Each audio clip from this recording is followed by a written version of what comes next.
Hello and welcome to all of you. तो हम लोग आईटी जैम 2014 का पेपर कर रहे हैं और क्वेश्चन नंबर 3 देखते हैं कैसे करेंगे। क्वेश्चन में हमें एक रैंडम वेरिएबल एक्स दिया है जिसका मोमेंट जनरेटिंग फंक्शन दिया है और हमें कैलकुलेट करना probability x is less or equal to 2। तो इस एमजीएफ को अगर हम आइडेंटिफाई कर पाएँ तो हम आसानी से probability x is less or equal to 2 calculate कर सकते हैं। तो चलिए पहले एमजीएफ को हम देखते हैं। एमजीएफ जो हमें दिया है वो है e⁻²t 1 + t। एमजीएफ की एक प्रॉपर्टी आपने पढ़ी होगी, यूनिकनेस प्रॉपर्टी।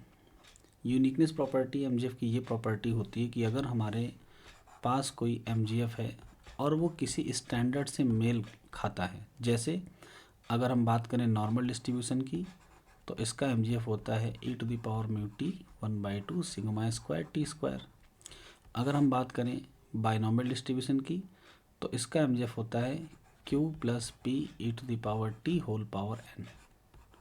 तो अगर कोई भी एमजीएफ इसके जैसा हमें दिखेगा तो इसका एक ही मतलब होता है कि इसका रैंडम वेरिएबल बाइनॉमियल डिस्ट्रीब्यूशन को फॉलो करता है और इसका रैंडम वेरिएबल नॉर्मल को। और हर एक डिस्ट्रीब्यूशन का जो एमजीएफ होता है वो यूनिक होता है। यानी अगर हमने एमजीएफ को पहचान लिया तो हमने डिस्ट्रीब्यूशन को पहचान लिया कि कौन सा डिस्ट्रीब्यूशन है। ये एमजीएफ की यूनिकनेस प्रॉपर्टी कहलाती है।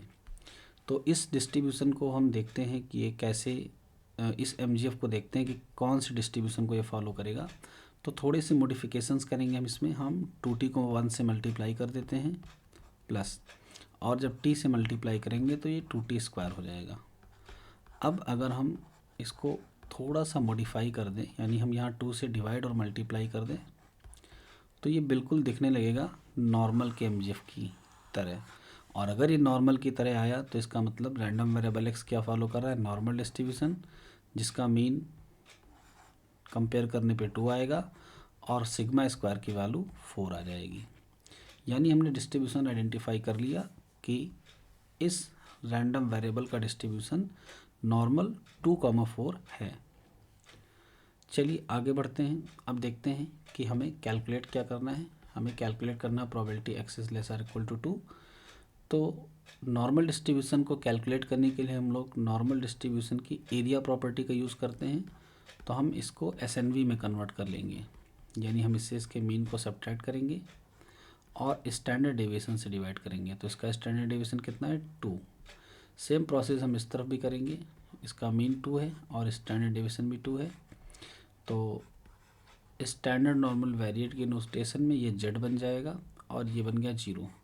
और नॉर्मल डिस्ट्रीब्यूशन 0 से लेस देन की जो प्रॉपर्टी होती है, प्रोबेबिलिटी होती है, वो 1/2 होती है। तो option B is the correct answer. Thank you. जय हिंद।